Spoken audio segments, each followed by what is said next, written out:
And so that's really where my career path has led me, has been in the aviation sector.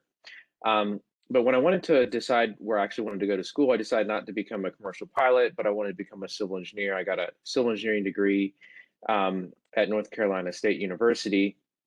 And like probably 50% of all civil engineers, you go and work for the North Carolina Department of Transportation. And that was one of my first jobs, was overseeing construction in highway projects. And so enjoyed that work in my role there as an engineer, and went and helped manage a small company that focused on fall protection as a general manager, and then came back to the North Carolina DOT Division of Aviation and helped manage the distribution of funds to airports, so both small and large airports within our state. Really enjoyed that role. However, when I was there, there happened to be an opportunity. The North Carolina legislature was looking at how does the state need to manage this new technology, drones. Drones were becoming very popular at the time, and there was lots of questions about privacy and security around drones. And because we had some expertise, we were often invited to those meetings. And so I had the opportunity as a state employee to help start a drone or UAS program within the state. And so during kind of that path, that career path there, I worked with a lot of folks that ran their own businesses, that were consultants or were contractors working on projects for the state. And so got exposed to, the entrepreneurial spirit and folks that were starting these businesses, again, around transportation and aviation. And so I kind of saw this opportunity, which required a leap of faith for me to start my own consulting firm focused on aviation, which I did in 2016. My role is vice president, and that's because the president of the consulting firm is my wife, and she has a skill set which I do not have, and I have a skill set that she doesn't. So we heavily rely on each other. One of the important notes is, we're all very skilled, but it does require a business mind when you're running your own consulting firm. And so I've been fortunate to, in my role as a consultant, continue to work in this aviation field. Over the last 3 years, I've, as a consultant, led the North Carolina's program with the Federal Aviation Administration to help establish 5 routine drone operations in our state, which is really exciting because it's 4 more routine drone operations around medical package delivery than any other state in the union. So we've had some tremendous success kind of keeping in line with our first in flight. And the latest step that I'm taking is helping start a VC fund to help startups in this aviation space. Also have helped start a nonprofit called AeroX based in Winston-Salem that focuses on drones, eVTOLs, and unmanned traffic management. And then last, I host a podcast focused on transportation, aviation, diversity, and the future generation. It's called No U-Turn. So we're not turning back and looking forward. So thank you. Appreciate the opportunity for that quick introduction. We're happy to have you. Anthony, would you like to introduce yourself next? Sure, thanks so much. Yeah, happy to be on. My name is AJ Piplica. I'm the CEO of a company called Hermeus. We'll talk more about Hermeus later, but a little bit of background on myself. I come from an engineering background. I did my bachelor's and master's at Georgia Tech, focused in aerospace engineering with a kind of concentration in computational fluid dynamics and system design for reusable launch vehicles and hypersonic aircraft. It's a long way of saying things that go really fast. My kind of career path has been a bit varied. I did a number of internships and co-ops when I was at Georgia Tech as an undergrad, worked down at NASA Johnson Space Center, doing everything from running reports all over the place to sitting on console for some shuttle missions, and running some interesting analysis for return to flight after the Columbia accident. But after undergrad, decided to take excuse me, a little bit of a different route. Ended up interning at a small business here in Atlanta that focused in conceptual design for all sorts of aerospace vehicles and systems, from satellites to launch vehicles and really fast airplanes. So it was a really interesting way to kind of get a broad exposure to what the aerospace industry was. which as an undergrad, I really had no idea what I was getting into. I just knew that I wanted to build things that flew. So from there, I had an opportunity to really get my first entrepreneurial experience. It was a little bit different. It was more of an intrapreneurial experience. So I had an opportunity to run and build a subsidiary within this small business. And that subsidiary turned into about a 20-person company where we're building an X-plane for the Air Force. It was an air-launched rocket designed for hypersonic flight testing. So through that, went through just the same kind of entrepreneurial experience as you would building your own company, but kind of inside another small business. And it became, I think, pretty clear in 2018 that I was ready to kind of set out and do something on my own. So myself and 3 other co-founders, we all worked together at Generation Orbit previously. Decided to jump off a cliff together and try to build an airplane on the way down. So we founded Hermeus at the end of 2018 with the big picture, long-term vision. Excuse me, speeding up the global human transportation network by building Mach 5 passenger aircraft. So think about crossing the Atlantic Ocean in about 90 minutes as opposed to the 6 or 7 hours that it takes today. We kind of saw an interesting kind of nexus of timing around kind of 3 areas. The technology that's necessary to build these kinds of aircraft, at least the component level, is now mature enough where you can actually build one. The kind of venture capital community is super interested now in investing in big picture, long-term aerospace projects that have the possibility to kind of play some really, really big impact on the world more holistically.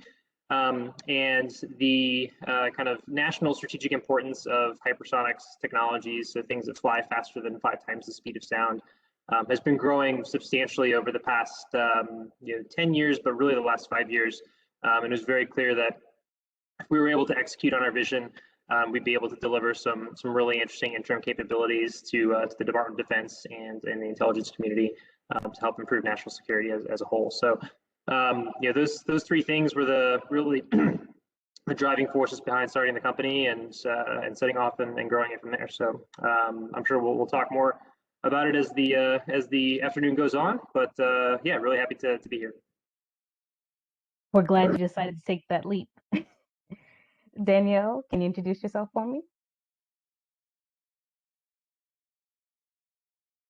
Sure. Thanks so much for having me. Can you hear me okay?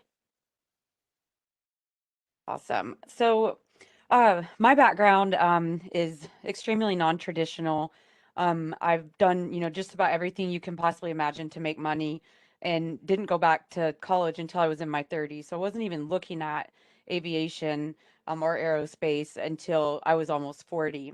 Um, I made the decision to go back to college because I was just really, kind of tired of the rat race, so to speak, and trying to, make it big with all of my other crazy ideas.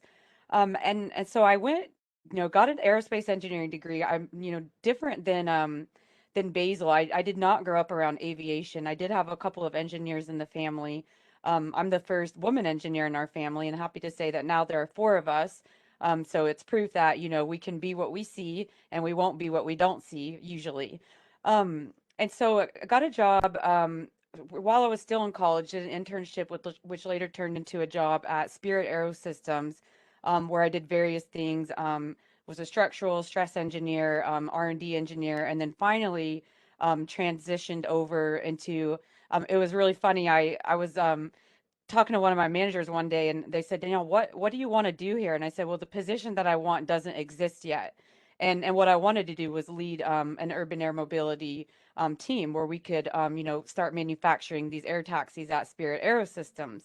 And so I got a lot of laughs at first, but I was able to do it. And so, kind of like some of the other folks on the call, I started kind of being an intrapreneur, a word I learned watching Steve Blank, where you kind of innovate from within a company. And if you can do that on their dime, then great. And we got pretty far, but it wasn't going as fast as I had hoped that it would go. And so eventually I left and started Happy Takeoff. There are also, other reasons why I started Happy Takeoff that wasn't just the technology going slow. It was the culture, and that's really been the driving force with our company. So happy to hear, Basil, about your podcast. I didn't know that you were doing that. And to us, diversity is not just an important thing, it's the most important thing. And probably you know why you started your podcast, and a lot of us know that engineering is not the most diverse space, and aviation even worse. And so it's sometimes not the most friendly place for people of color or women to be. And we really want to change that. And so I like to say we are a women empowering company, and we use aviation to empower women. So we are not a technology company, but the technology that we use to empower women is hydrogen fuel cells. And we can get into it later why we're focused on hydrogen fuel cells for aviation, not for supersonic yet. Someday, hopefully, but we're not quite there yet. But for shorter range VTOL, like helicopter, air ambulance missions, those sort of things where you see helicopters being used already. We think hydrogen fuel cells are the way to go to electrify those missions, and we really want to make sure that women have a place to develop that technology. And so that's been difficult to get investors and advisors to really understand that if we rush our product, we will probably inadvertently create a culture that we don't want to create. And so we have to really carefully write in diversity and that sort of talent retention and inclusion into our business plan. And so yeah, that's pretty much us, and look forward to talking more about it as the webinar progresses. To hear from you. And last but not least, Roman, introduce yourself to everybody. Hi, everyone. Yeah, it's great to be here. My name is Roman Sandoval. I'm the CEO and founder of Allison's Incorporated. At Allison's, we design and manufacture advanced asset trackers for military and commercial purposes. My history is that I graduated from the Pennsylvania State University in 2010 with a major in computer engineering and a minor in engineering entrepreneurship. But after college, I was an entrepreneur as well, like with everyone here. I did work on amazing projects. I started working with the Army Rangers on night vision goggle systems. And then my first job after college was at National Instruments, providing advanced testing and test systems for major customers there.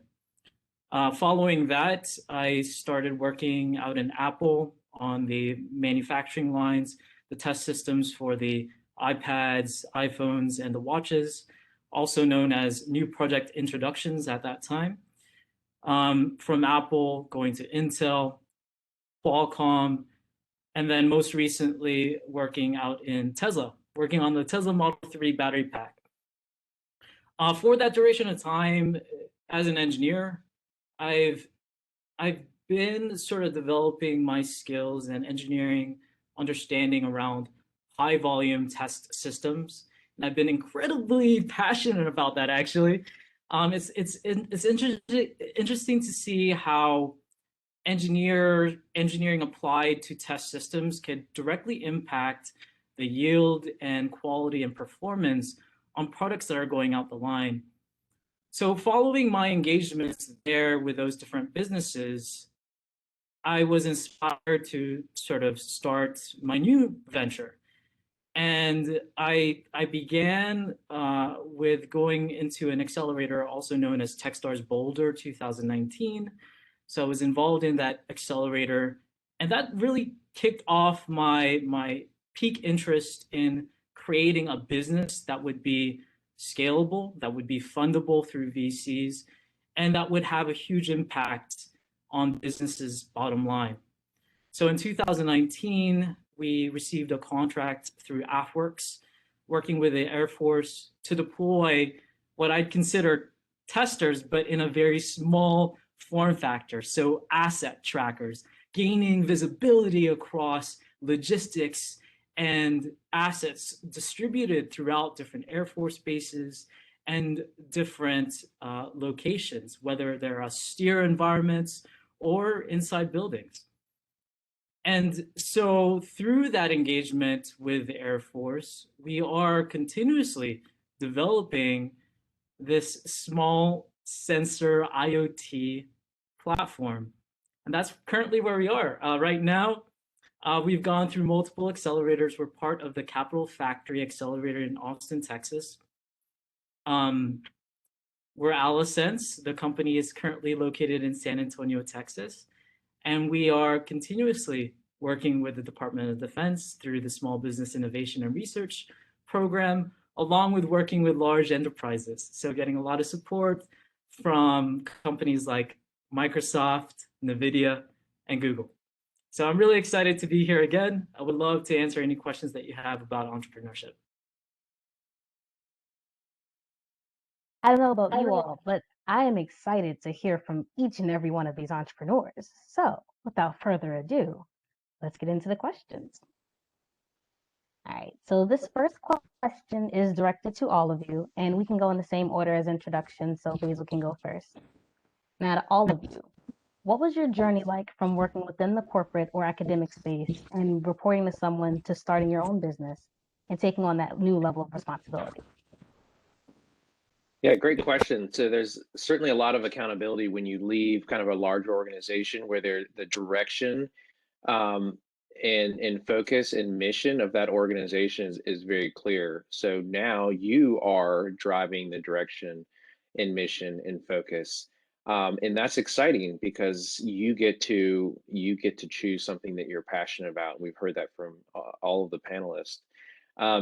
But with that comes a lot of responsibility and understanding that you need to ensure that you have work lined up for you and that you can sustain that work and pay the bills. I mentioned, for me, working with my wife, that was an important role and skill set that I did not have. Often she'd be like, "You're doing work for free. You're consulting for free. Right now they should be paying you for that." So it's important. That was kind of the biggest hurdle for me, moving from a corporate or government job into my own business, is understanding what my value is and how to charge and ensure that I'm being compensated for that, because there's lots of costs associated with being an entrepreneur, and you can offset those of course by grants and funding that's helpful, but ultimately at the end of the day you're providing a product. So that was kind of a lesson for me that I didn't really see coming into it, but I'm fortunate to have a partner that helped me through that. Anthony, did you want to touch on it at all? Sure, yeah, happy to. I think one of the biggest things I learned through my journey, again, kind of echoing what everybody on the panel here has been through, from an entrepreneurial experience to an entrepreneurial one. I think having built a company that I didn't own any of, and couldn't really kind of set the culture the way that I thought it needed to be to accomplish what we had set out to accomplish, which even in our previous company was quite ambitious. It gave me a massive appreciation for having the level of control as an entrepreneur when you start your own company, to set that culture from the very beginning, and then not only that, but design it in a way that's scalable. And that's something that when you're 4 people in a basement, it's pretty easy when you all know each other. In a year or two, when you're 20 or 50 people and growing like crazy and adding 5-10 people a month, how do you maintain that culture as you grow? And I think the only way that you do it is by living it in your actions. It's very nice to have words up on the wall for what you stand for, but really what you do is who you are.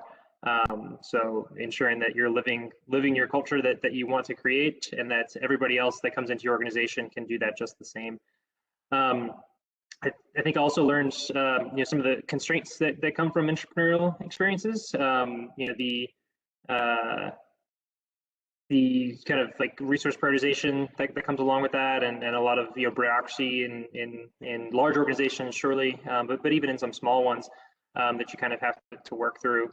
Removing those kind of fetters and being able to attack a problem from first principles from the very beginning, and ensure that you're going after the right problems as quickly as possible was really big. So yeah, I think the chance to get a broad set of experience at a even large company or a smaller company was great, but yeah, the ability to really drive the direction that we're going to go, and then own the outcome at the end of the day, was huge.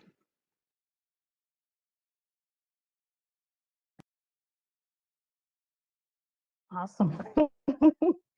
Danielle, did you want to touch on it? Sure. I think the greatest benefit that I got from being at a large corporation was some of the skills that I learned and the network that really provided. I also was doing a lot of work for free that I, in the beginning that I could have been getting paid for, and so being able to leverage that network and turn just some conversations that there's a lot of stuff that you do in your corporate job that you don't realize is valuable because you're getting paid a salary. But when when you're not at that corporation anymore, you don't have anybody paying that paycheck. You got to start charging for that. And so just really having the nerve to ask people for money, because I think all of us, we still do consulting on the side in our company, and probably always will. We really enjoy it. So really just figuring out how to turn that salary into like dollars per hour and how to charge people was really important in succeeding. And then really recognizing that it's super easy to say these things are wrong with this corporation, but it's a lot different to try to build that from the ground up. It really makes you appreciate what they've done. And with doing it yourself, you definitely get freedom, but with that freedom comes a lot of fear. And so if you can kind of alchemize that fear into excitement, and remember why you're doing it and what you stand for, that'll help. But that with all of the negative things that come with having a regular job, you get a reliable paycheck. So you got to kind of figure out what you're okay with and what you're not okay with and what risk you want to take. But yeah, probably the biggest thing that helped my transition was leveraging that network. All right. And Roman, your journey. Yeah, so I'm assuming that a majority of you are, undergraduates or graduate students looking into starting up your own business or getting tempted to join a large business, like Google or Apple or Facebook. There's always trade-offs, right?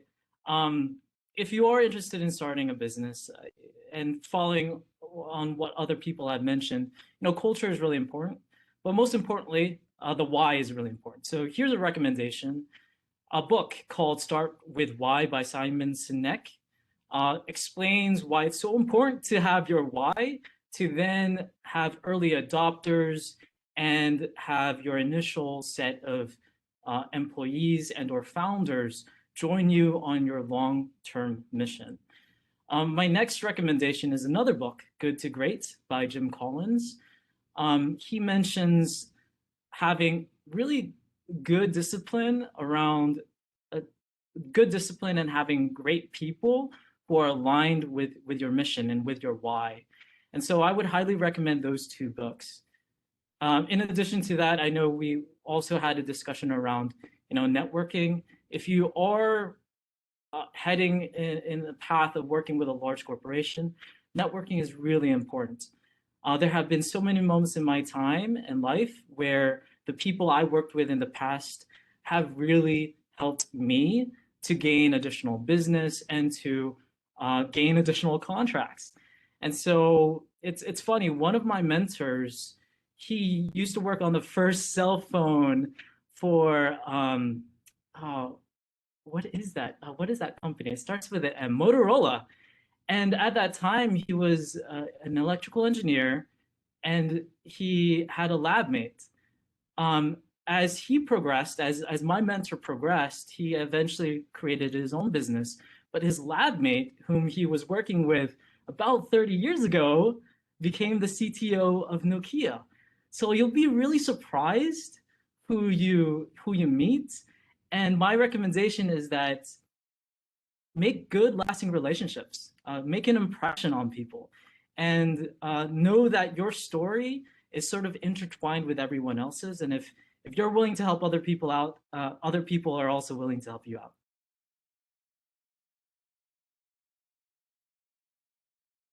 All right. Well, Roman, maybe delving a little deeper into your why, I have a question for you. So, knowing that you've steadily risen from instructing to co-founding or being a founder, is there a distinction between being a co-founder and a founder? When do you know it's the time to move on to the next level? And how do you mentally prepare for the next step?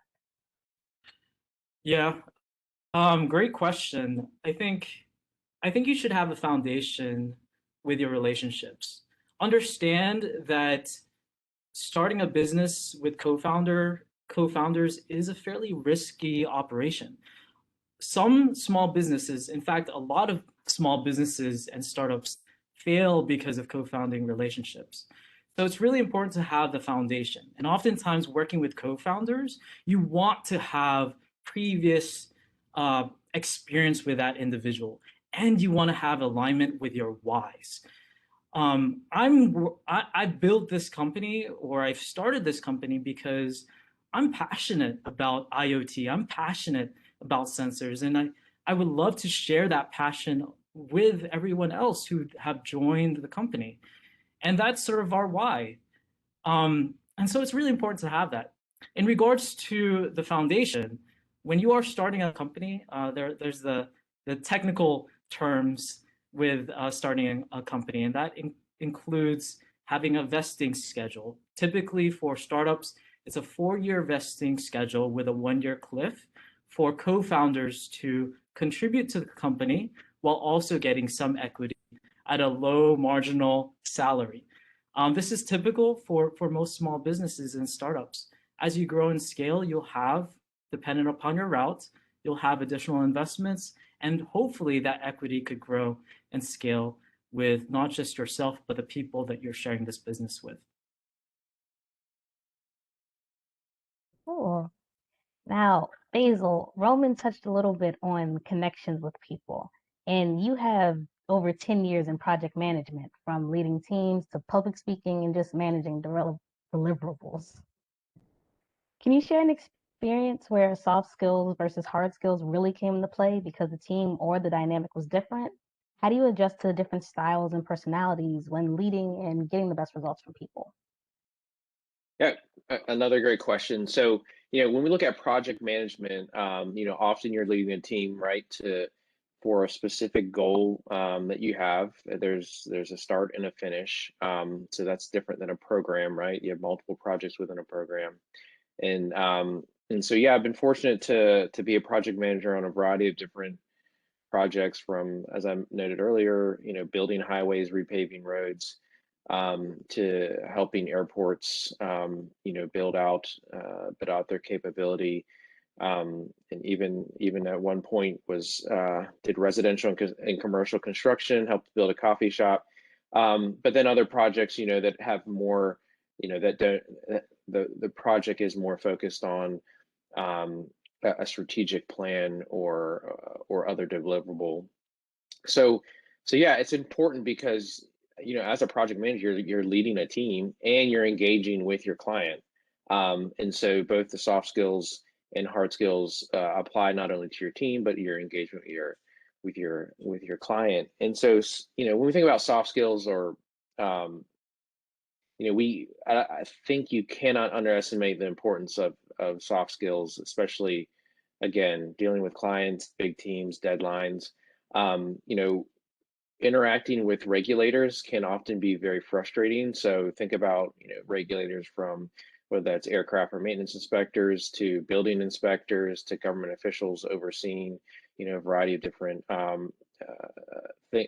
places that you are working with. It's important to be able to communicate, in a professional manner, and have and build a rapport with them. That goes a long way.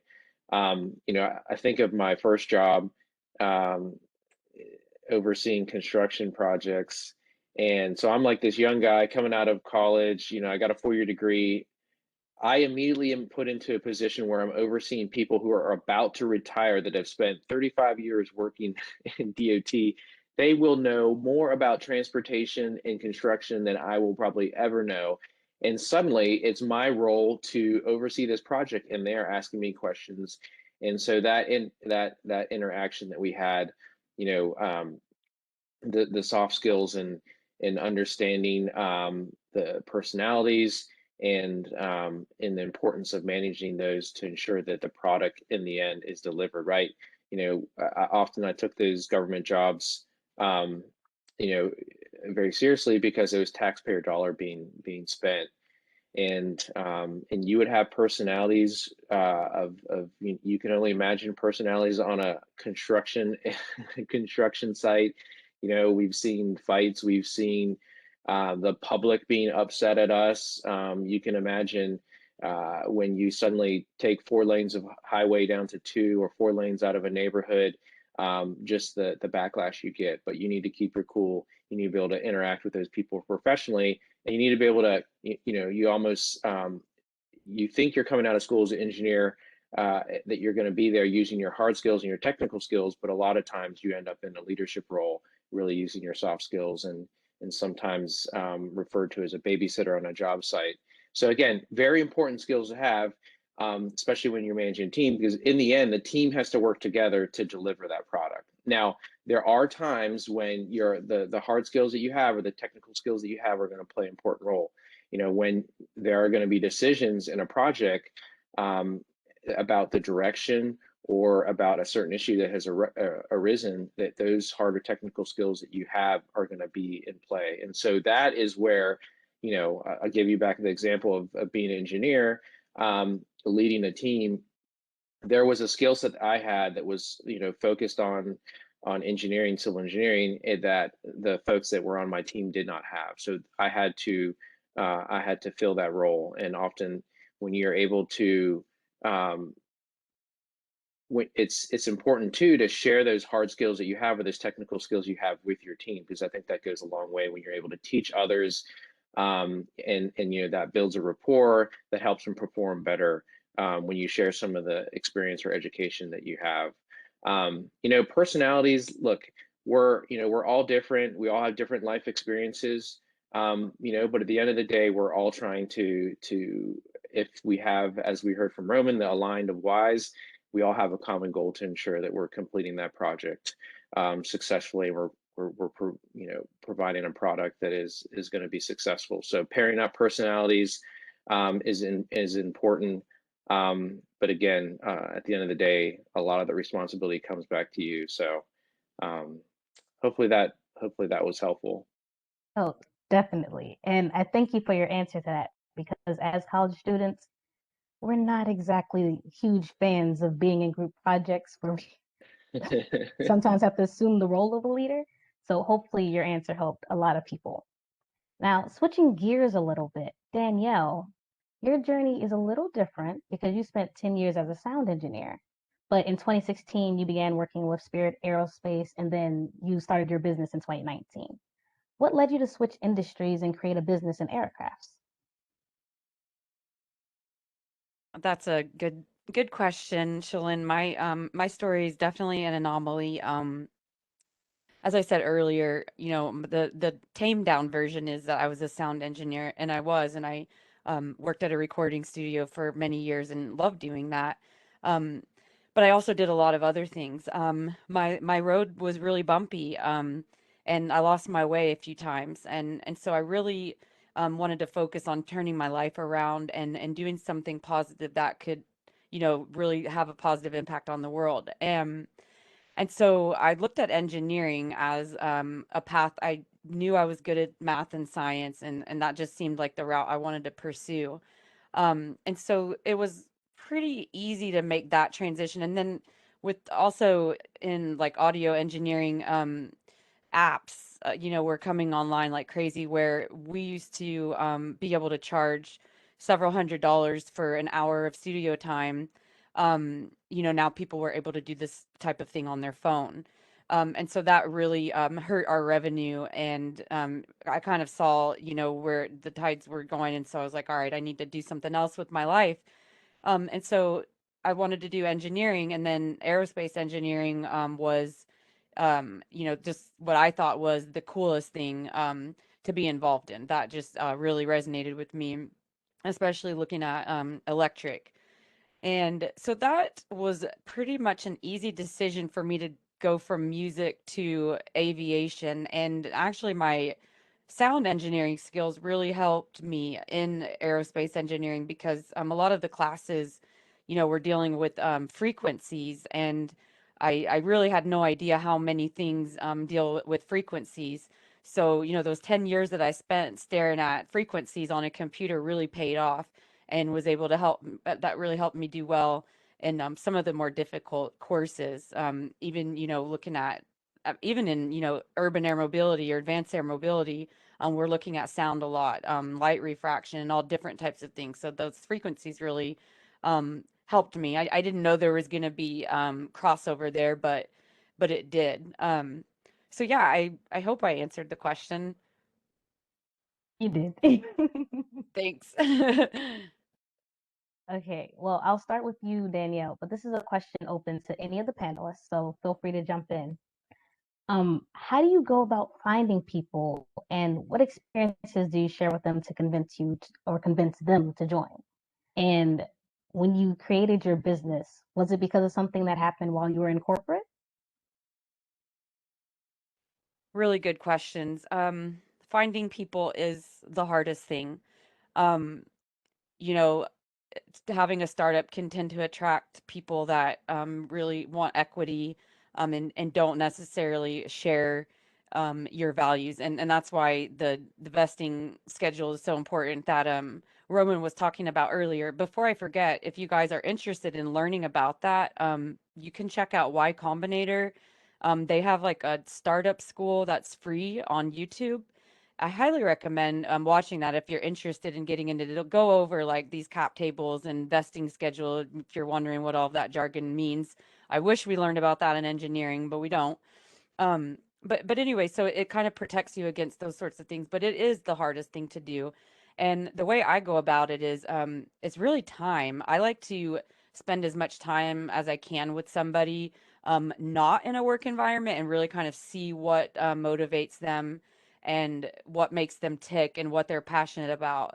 Sometimes what people write on paper and what they say in an interview isn't doesn't always align with what they actually do. And it's hard. And for me, the hardest thing about that is finding diverse talent. Um, you've heard all of us mention now the culture. And I think the culture is a big part of why most of us started our own companies. If the culture would have been ideal at my corporate job, I wouldn't have left. I was making really good money, and I had amazing benefits and bonuses galore. It was 100% the culture. And so and then you see how that culture was formed, and then like trying not to do the same thing, it's a lot easier said than done. And so one of the reasons why I'm really passionate about speaking and wanted to come on here today is that I want to let people know that this industry, aviation, you don't have to be an aerospace engineer to be in this industry. There are so many different jobs that we need done, and we're actually just flat out desperate for diverse talent. We want other voices. We want women's voices. We want people of color's voices. And it's really hard to find in our own little aviation bubble. Just, last weekend, I was at an aviation expo where they're selling aircraft, and I was the only woman walking around by myself. It was all men, mostly men, and the few women that were there were arm in arm with their husband. And I was shopping for an aircraft, and I'm walking around, and I was ignored. And there was one guy there, one black guy there. So there was one woman by herself and one black guy. And the one black dude was like, Danielle, what's up? And da, da, and he like goes out of his way to show me the aircraft and everything. And then we kind of like talked about the culture and like how it was. And we were just kind of laughing that, he's going to get this sale, and all of them missed it. And anyway, it's like, how can we fix that? Why is it so uninviting, and why don't people in aviation recognize that, women and people of color have money to spend and want to spend their money and have skills to offer and want to offer those skills and be utilized. And so I really am trying to, take a step out of my comfort zone away from the aerospace bubble and get into other people's orbit and say, hey, we need you, we want you, you're valuable, and really get, everybody's voices heard, to what are we doing that we could be doing better. So yeah, again, I tend to ramble. I don't even remember what the question is, but that's my answer. All right, so I'll ask one more from my panelists of entrepreneurs. So, Anthony, you need me to repeat the question? Sure. Okay, so ask me the same question as Danielle. How do you go about finding people, and what experiences do you share with them to convince them to join? Did your time in corporate have anything to do with creating your own business? Yeah, I think so. Two things: network and LinkedIn. I say the last one sort of jokingly and tongue in cheek, but also 100% seriously. My of my three co-founders, two of them I hired at my previous company just from cold reach out on LinkedIn, and you kind of it's just an amazing tool. When you really want to like find the best people to join your venture, your network's only going to be so big at the beginning, especially the earlier in your career, the less expansive it is generally. So you have to really use all the tools at your disposal to reach out to people, cold call them, and try to convince them to join your crazy endeavor. But yeah, I think that's worked out really well. From the networking side, I think as a couple other folks have already mentioned, like being able to tell your story to as many audiences as possible, as often as possible, is how you, to a certain extent, build or distribute at least the brand of your company, and who you are. I think in the commercial space industry where myself and my co-founders all came from, when we were in college, like everybody wanted to work at SpaceX. Like if that's where you worked, if you were the best, and it was very clear what the culture was there and what you had to do to get there. And trying to build that type of brand into how Hermeus is perceived, within all the colleges and universities out there, as well as in other aerospace companies, is something that we've tried to be very, very forward about. But being able to do that is difficult if you kind of don't know who you are from the beginning. You kind of have to make sure that your culture is very well and deliberately defined, and then is easy to communicate. So we've kind of broken our culture down into a set of virtues, which are like basically actions or behaviors that we really want people to be taking, and we use those virtues in how we evaluate candidates who we're considering for hiring, as well as people who are already part of the company, as far as how promotions go and things like that. So we kind of ensure that everybody's kind of well aligned and growing in the right areas and the right speeds. Yeah, I think those are the two things that I point to. Great. So we are now moving into audience questions. And before this workshop, we sent out a survey to different students asking what they wanted to hear from the entrepreneurs. I will ask Roman and I'll ask Basil this question from one of the surveys. How was your first interview / how was your first client? And it's who would like to start first? Roman, would you like to go first? Sure. Yeah, absolutely. Thanks, Basil. So as a defense contractor, in the space of DoD, how we came about engaging with the DoD, it's pretty systematic. It's like 80% procedural and 20% everything else. And so how we were able to gain and get a SBIR, or Small Business Innovation and Research contract, is through the necessary avenues for applying, which is DSIP, getting your SAM, getting all the necessary processes in place for working with the DoD. So there's not much there. It's pretty cut and dry. But previous to that, getting your sort of first monies and sort of convincing people, again, it comes down to relationships and what are your previous historicals? Like, have you worked with this person before? Or have you worked with a company before, and can they vouch for you? And luckily for me, I had an opportunity to work with amazing people, with amazing companies, and it's been an amazing journey overall because of the relationships that I've had in the past. Going from a college student into corporate America, working for these larger organizations, and then obviously leveraging those relationships to further my engagement with both the DoD and Relationships are important, audience. absolutely. Basil, would you like to touch it?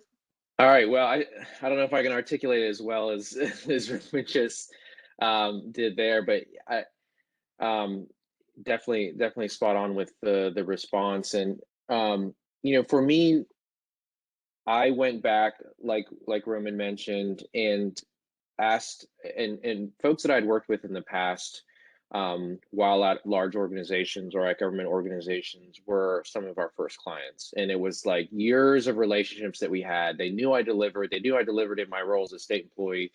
And so if I could deliver in that role, I should be able to deliver in my new role. Nothing had really changed. They knew the product. They knew my work ethic. They knew,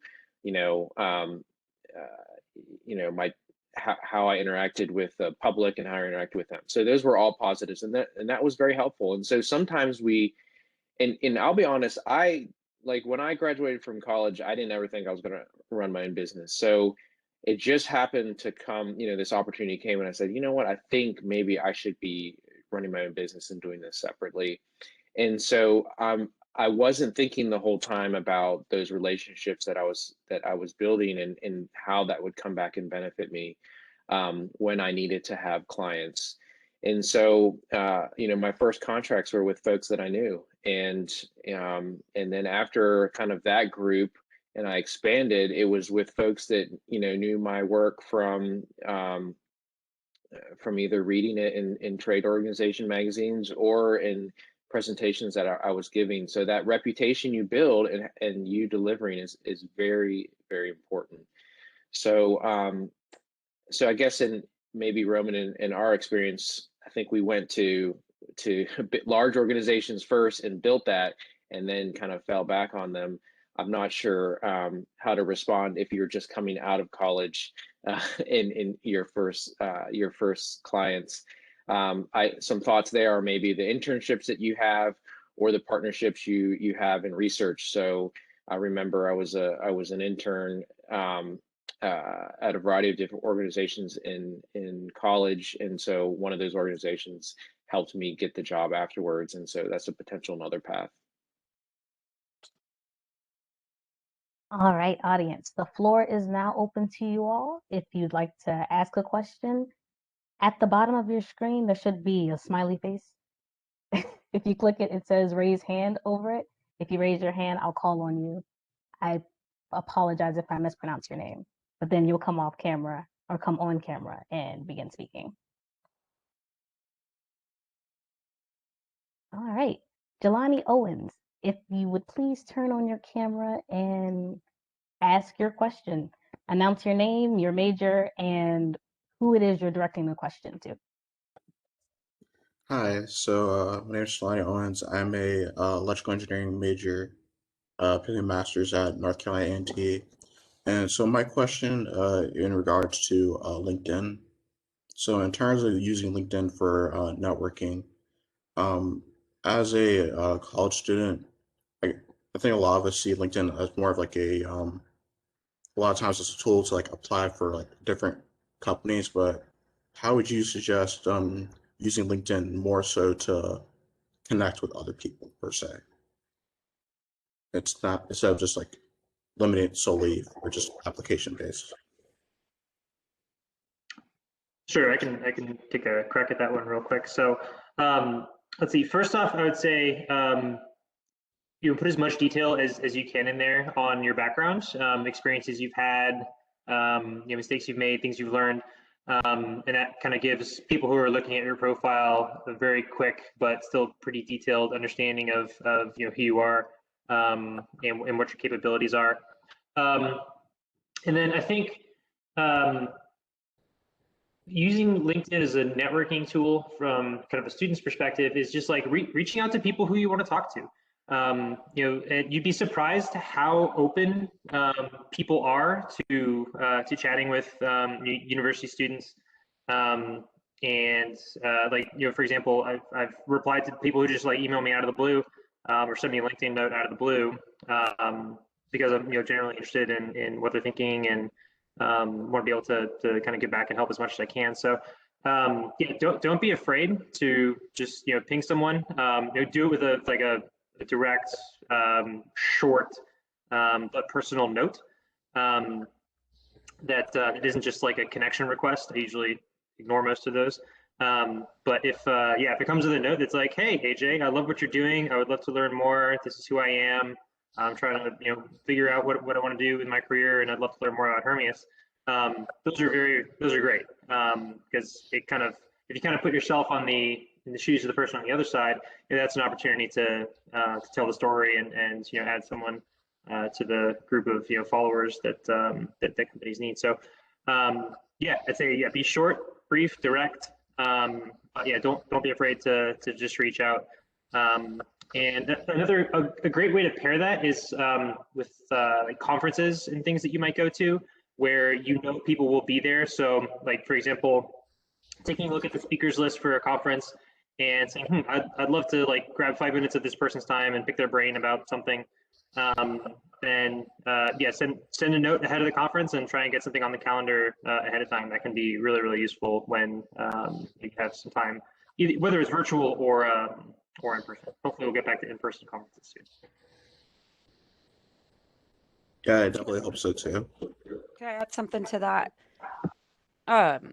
I would also say if the reason you're wanting to reach out is like you have a product and you're looking at a potential customer, something that works really well for me is I need to know why I'm contacting the person. So if I'm contacting them, it's because I read about them in some magazine, or I saw a YouTube video, or I heard them on the news, and I have an answer to a problem that they have. I have a solution.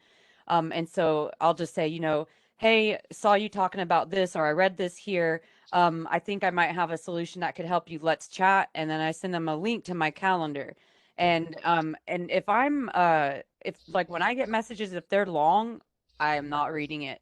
I'm not reading it. Like if I can't get the gist of it from not opening the message, I'm not going to read it. And two, if it doesn't sound personalized, then I'm not going to open it.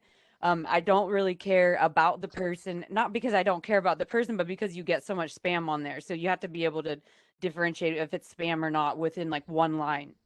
So, if you have the person say, hey, saw you talking about this. I think, we share some, I don't know, we have some synergy. Let's chat. That's about the extent of what I'll put in a LinkedIn. And usually people will reply to that.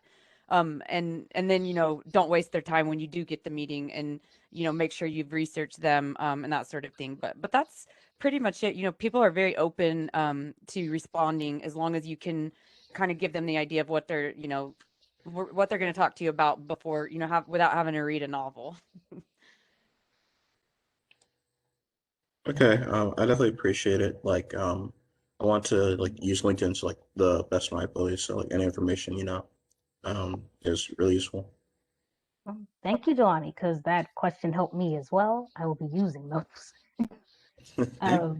We also have a question from Victor. I apologize, I cannot say your last name. So Don't please come on mind. camera Sorry. and introduce yourself and your question, who it's directed to. Okay, so I'm Victor. It's pronounced Oyadon. The G is silent. Well, I have two questions. They might fall into discussions, really.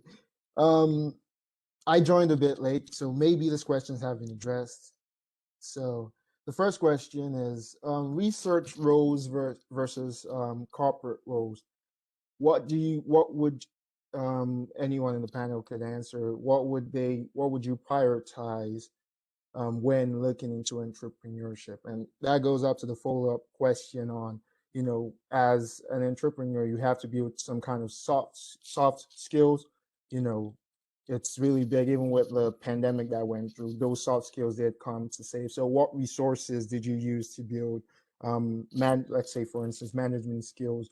What books and resources did you consult, in those tough times too?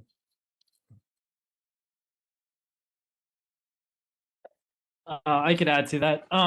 So yeah, thank you for asking that question. I'm gonna answer your last question since I, I I just immediately thought about like what tools you could use.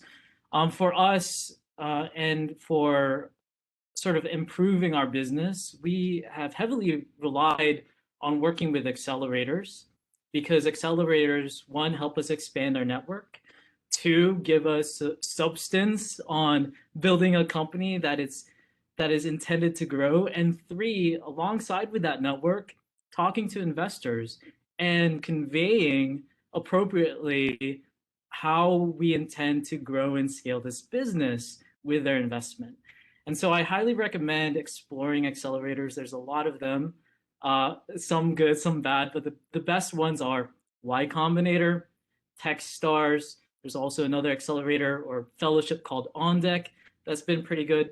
There's also some local accelerators, like if you're in Seattle, Washington, we're part of this accelerator called Seattle Maritime Blue, and they're so focused on the maritime industry, and they're just such a great bunch. So again, my recommendation, try finding accelerators and programs that could help cultivate startups to become successful, and that's a good place to start.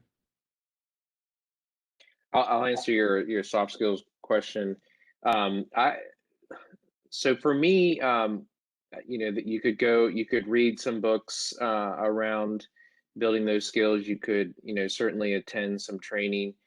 I think what was most successful for me was finding mentors and really kind of witnessing folks that in a leadership position that I felt was effective and impactful. And you will also learn from people who are not or who are in leadership positions and are not impactful. And you will learn to not duplicate those things. So for me, it was more of experience that I think was helpful. And then if you have you should have a mentor. You should have multiple mentors and ask them these questions. How like difficult situations that they came into, or experiences that they really learned a lot from. I've found that has been valuable as well. So.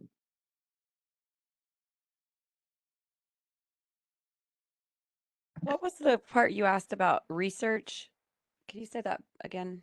So it was research roles versus corporate roles. What would you advise? What would you advise that aspiring entrepreneurs prioritize when considering becoming an entrepreneur? I think that really you're probably going to make more at a corporate role. So if you're money motivated, then that might be the route that you want to go. But um, if you're really passionate about a topic, then research might be the way that you want to go. I think it really it depends on the individual and what they really enjoy doing. Some people hate research, some people love it. So yeah, I don't know if that helps. Yeah, Thank you. Yeah. I can add to that a little bit. I think if your goal is to become an entrepreneur, start your own business, especially if you want to go the venture funded route, I would say working at a startup is probably the best thing that you can do. Research roles are good because they can be independent and you can really dig down. But when you're in a startup that's yours, there's nobody directing you what to do, and the timelines and deadlines are there whether you want them to be or not. So that's something that you typically don't get in a research type role. And in a corporate environment, like the level of accountability that you will get coming into a large organization is so small, and it takes a long time to build the experience that's necessary. When you work at a startup, you'll have to wear more hats than you have heads. And that's just how it goes. But when you kind of throw yourself into the fire there, force yourself to move outside of your comfort zone and learn new things very, very quickly, that is the best preparation I could offer for doing it yourself. I think like at our company, people in about 6 months do a PhD's worth of work. Not in terms of time, just in terms of output. And that just speaks to the time pressure that comes from working against the clock in a small startup.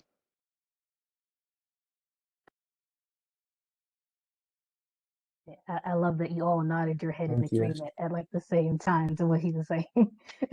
That's how you know it's real, Victor. Yeah, you're constantly researching, constantly. So yeah, you're doing like 10 PhDs a year. Thank you very much. Really appreciate it. Hopefully that answered your question. Moving the questions from the chat to give everyone a fair chance. Solomon Gudetta? Question mark. I apologize if I mispronounced your last name. His question was, can you touch upon how to deal with successful rejection, and have you ever faced such a scenario? So anyone can take on this one. Yeah, it's so relevant for a lot of entrepreneurs, especially entrepreneurs trying to get VC money. I mean, the statistic is pretty bad. It's like for every every 100 investors that you meet, 90% of that will always be a no. And through experience, you just have to live through it. You have to have thick skin and expect to be denied over and over and over again, which is so important. Why you need to keep, you always have to understand your why and still stay motivated and self-motivated. And it's really good to have a team that helps motivate themselves too. And so that's one way to sort of mitigate the stresses of hearing no. But over a certain time and over a certain threshold of receiving so many no's, you get kind of dull. It doesn't matter. It doesn't matter if they say no or yes. What matters is that you stick to your why, stick to your mission, and continue to plow forward and become successful. Yeah, go ahead, AJ. Sorry. Okay, yeah, I can kind of maybe put a couple exclamation points on that. So just to put some real numbers to it, in our last fundraising round, we raised a Series A back in October of last year. We had 69 no's and 1 yes, but it only takes 1. So you just got to kind of keep climbing the mountain, banging your head against the wall, and eventually it'll break through. But yeah, Ramon's totally right. You get thick-skinned pretty quickly, and most of the time, the no's, at least on the fundraising side, will be constructive in some way. Always ask for feedback and really take that feedback to heart, and really kind of take an introspective look at what you're doing and making sure you're not kind of convincing yourself of something that's real that maybe isn't. And then there are some no's that just require putting a chip on your shoulder and saying, okay, well, I'm going to prove you wrong. And your shoulders get heavy over time, but part of being an entrepreneur is that being one of the things that drives you. And there's always a way to pull positive energy out of even the most negative situations. So really focusing on that and not letting yourself get bogged down in anything negative is important. It takes some practice. There are always days when nothing's going right and you just have to sit down and design another business for a day. Yeah, you eventually get through it. Yeah, I just was going to echo that. We're not in this business to find people to say yes. It's like Roman said, it's the why of what you're trying to focus on. And there have been no's that later I've been like, I'm so glad they said no, because you realize that's not the partnership I wanted. And so that's an important thing to remember as well. The echoing explanation point to what everybody said, entrepreneurship, I heard somebody say once, entrepreneurship is a spiritual journey. And it really is, in a sense where you really have to learn to alchemize. And what I mean, I say that a lot, but it's like when anything negative happens, because it happens so much, okay, there's a lot more losses than wins, but the losses, you really have to look at them all like a win, like, okay, what did I learn from this? What can I do better? And sometimes it's you, and sometimes it's the other person. It's just not a fit. But if you always look at it, that's why your why is so important. And I'm so happy, Roman, that you keep bringing it up. I was talking to Shalyn last night about this. Your why has to be so big that a world without that, whatever you're solving, is just unimaginable. You can't bear it. Because then no matter what anybody says, no matter how much rejection you get, you always want to keep pushing towards that goal because you know that your why is bigger than everything else in your life. If it's an ego thing and it's a me thing, you're going to give up quick. I mean, you won't even make it a month. But if your why is bigger than you, empowering women, flying across, the Atlantic Ocean in 90 minutes, saving people, so much time in their lives. The why is so much bigger than anything you can imagine, and you'll keep on pushing. But you get numb to rejection, um but that's where that why comes in. If that why has anything to do with you, you won't last. So that why is everything.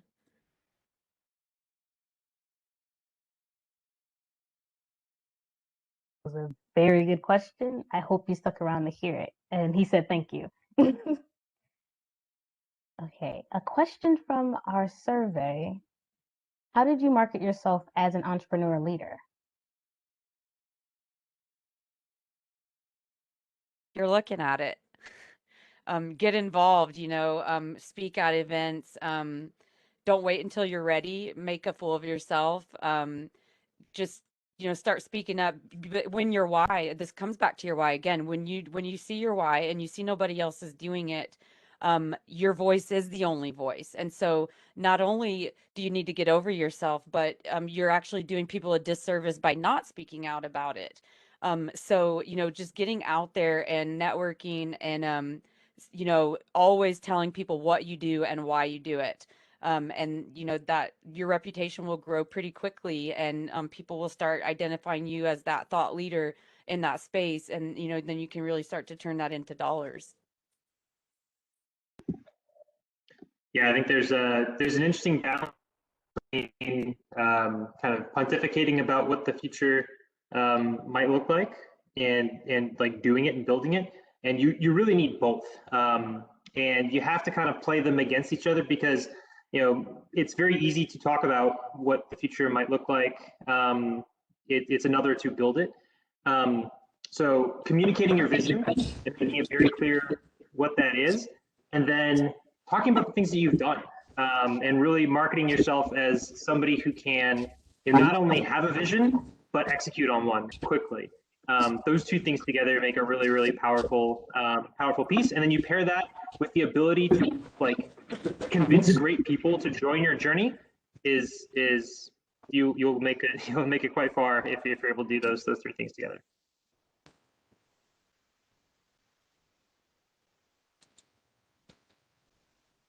Can I ask a question?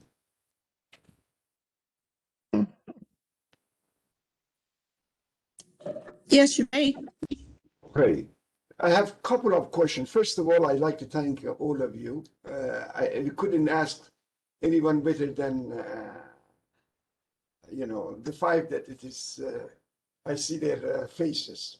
I have a few questions. One is, when do you know that you really have a good idea that now it is the time to move to startup? Oh, I don't know if you ever really know until you're building it. So I feel like the key is like a high frequency iteration, with low stakes, and the stakes grow over time as you learn. Like the earlier you can test your hypotheses, whether they're business or technical or product or people, and recover from failures there, the better it's going to go. So Yeah, getting out there and talking to people and getting feedback as quickly as possible is great, but doing so in an environment where the stakes are not so high that if you fail, it's over. Okay, well, one more question. In your mind, what is the characteristic of entrepreneurs as a whole? I mean, you are all the example. I had few ideas. I shared these ideas with my student that I thought that I know them, but in a way they chickened out. Honestly, great ideas. I think And courage. some of them maybe even listen. Oh, sorry. I'm sorry. I think I had a lag. I didn't mean to interrupt you. But that is true. Yeah, I think Yeah, the I'll add number to one that. quality is courage. Courage. Yeah, I'll add to that, risk taking. If you look at the economics, right, you have the incumbents, and you're essentially an insurgent into the market, trying to funnel in a new innovative idea. No one knows who you are. You're small, you're nimble, you're quick. And because you're small, nimble, and quick, and you're adding new technology into the market, you're also considered risky. So having the ability to be risk averse, to have thick skin, those are the attributes I think that encompass what entrepreneurship is. Yeah, it's the ability to deal with uncertainty. A piece of how I try to define entrepreneurship when people ask, it's like trying to build something that doesn't exist in the presence of massive uncertainty. And uncertainty is an incredibly uncomfortable thing. We all like structure, whether we like to admit it or not. It's especially in engineering worlds. Us engineers, we love constraints. It's like, here, go design in this box. Okay, great. You say, I know where we're going to go, but there's no box. And there's just so much of a design space to try and work in, and dealing with that level of uncertainty is daunting if you're not used to it. So yeah, I feel like that piece is hugely important. Thank you. Basil, did you want to add on to that one since everyone else had something? I was just gonna say I don't really know if I can add anything else. I think everyone hit it on the head. You know, from risk to thick skin to uncertainty. Those all are, you know, traits that you have to have. It's like I mentioned in my introduction. It was, for me, it was a leap of faith, and I'm glad I took it. But I was leaving a very structured world like some others had, and you just had to take that jump. Awesome. All right, I have everyone. a quick question, if you don't mind, before you wrap up.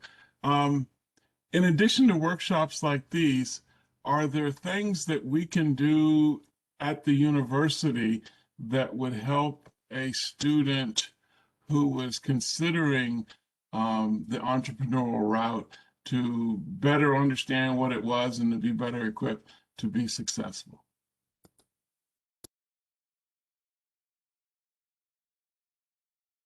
I think one thing that I wish I would have done at university was, I didn't know it existed at the time, would have been to learn about the STTRs that they're involved in. Because if you started your own company, there might be opportunity to partner with your university and get government contracts through that.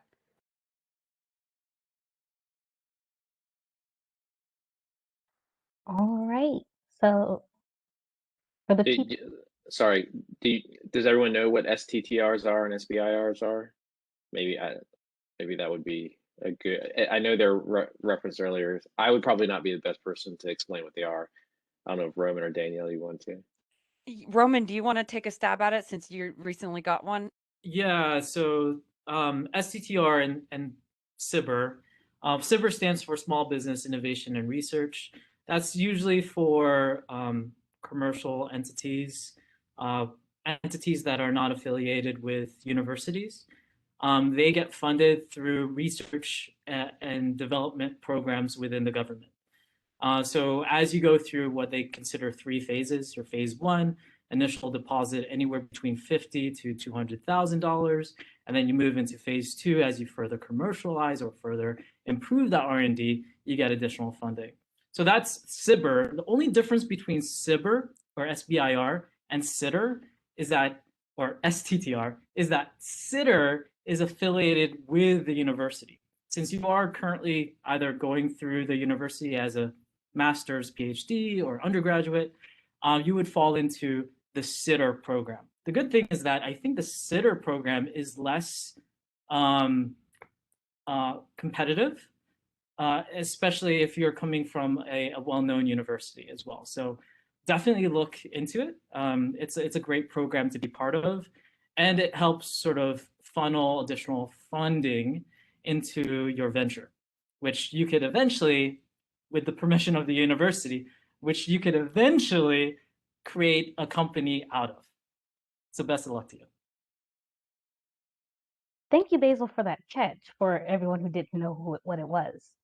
Now, there are multiple people from multiple schools. So if you do not go to North Carolina A&T and you'd like to have this recording, please place your email in the chat so we can send that out to you later. And before we go, first of all, thank you everyone for joining. This has been fun, and hopefully you all had fun as well. We asked in our survey for 4 letters, and we received 8. So each of our panelists have received 2 letters, and they will give you an attribute that goes with 1 letter that you need to be successful and the business lesson they've learned. So Danielle, we'll start with you. Your letters are A and H. So I need to think of words that start with that letter. A, I'm It could gonna be something say like A, I'm gonna say attitude, and H, of course, I'm gonna say happy because my company is called Happy Takeoff. But yeah, attitude of gratitude is something that I live by, and you really do have to kind of brainwash yourself into being grateful for sometimes not, not happy things. You know, being courageous. And when we're talking about courageous and, how do you know when you have a good idea? All of these things come back to none of us are lucky up here. We are okay with failing publicly. And that's the level you have to get to, that, hey, you can put me on a stage and make fun of me all day and I'll be okay. That's the courage we're talking about. And so attitude of gratitude and, happiness and just finding learning opportunities everywhere. awesome. Those are really good, especially since this seems to be on the fly for some of you. Roman, your letters are C and F. All right, so this is on the fly for me as well. See, courageous, because there's a lot of unknowns with starting a business and also finding product market fit. F is fit, for product market fit, and so one aspect that I don't think we really covered is having good product market fit, having that fit end up with good sales. So make sure that you understand your customer very well. Make sure you understand the problem that you're solving for that customer before you present them with technology. And when you do present them with technology, make sure you address the objections to have that good product market fit to then make the sale. So yeah, that's all I could add. Courageous and fit. Anthony, you're next, and your letters are D and G. D and G. Okay. I'll come back to D, but for G, I will use grit. The ability to consume and chew massive amounts of glass over the course of building a company is required. That is a metaphor. Don't actually try that at home. But you will deal with pain, you will deal with stuff you don't want to deal with, and you just have to push through it. And one of the things required for that starts with a D, which is determination. When you set out on your entrepreneurial journey, you have to start out with an unwillingness to compromise on achieving it. Just as there are going to be tough times, there are also going to be some good times along the way that might seem like, hey, maybe this is a good time for me to sell. But always trust in that long-term vision that you set out there for yourself, and don't compromise too early. Focus on staying determined in achieving it. I like the thinking on the fly. That was good. Okay, finally, Basil, your letters are B and J. All right, B and J. So I think for B, and this is similar to others have said, but I'd say brave. You definitely have to be brave in this world. We heard about courage earlier, and that's certainly important. You know, there's lots of unknowns like we talked about, and you're taking this step, and there's going to be some conflict you're going to have to address as well. But if you are willing for that, you can take that step toward that goal. And I think that, you know, speaking of taking steps, I'd say Jay's journey. Look, my whole career experience has been a journey, and being an entrepreneur has been a journey. There's things that I didn't see coming around the bend. I think had I seen them coming, I may not have taken that path. But it's been a journey, and you know, the further along you get, you appreciate those experiences. There's new sights. You know, I'm a backpacker, and you know, some days are rainy, some days are bright and sunny. Sometimes you go by a nice spring. Other days you're just trudging through mud in the forest. So enjoy the journey. Be ready for it, and be brave to take those first steps. Everyone, and I think journey is a perfect way to end this actually. These are the words that we've gotten. We've gotten brave, courageous, take risks, evaluate the culture, figure out who you want to be. Sometimes research is your passion. Sometimes you should just go into corporate or just start your own thing. I hope these words have resonated with you. And my panelists, thank you so much for joining. This has been amazing, and I've learned so many things, especially the LinkedIn thing. I will be using that, and my relationships, I believe, will grow just from this experience. Everyone, that is all the time we have for today. Any final words, panelists? Thank you. Stacy. Thank you all. I am so excited. You guys were the perfect panel. Thank you so much again for your time. Yes, yes. Thank you, everyone. Thank you, everyone. It means a lot to us, but thank you. Shalene, excellent job. I'm glad we picked you. Oh, thank you. Thank you. Yes. Thanks, guys. Thanks Have so a much. great day. Thank you so Enjoy much. your day. Yeah. Yeah. All right.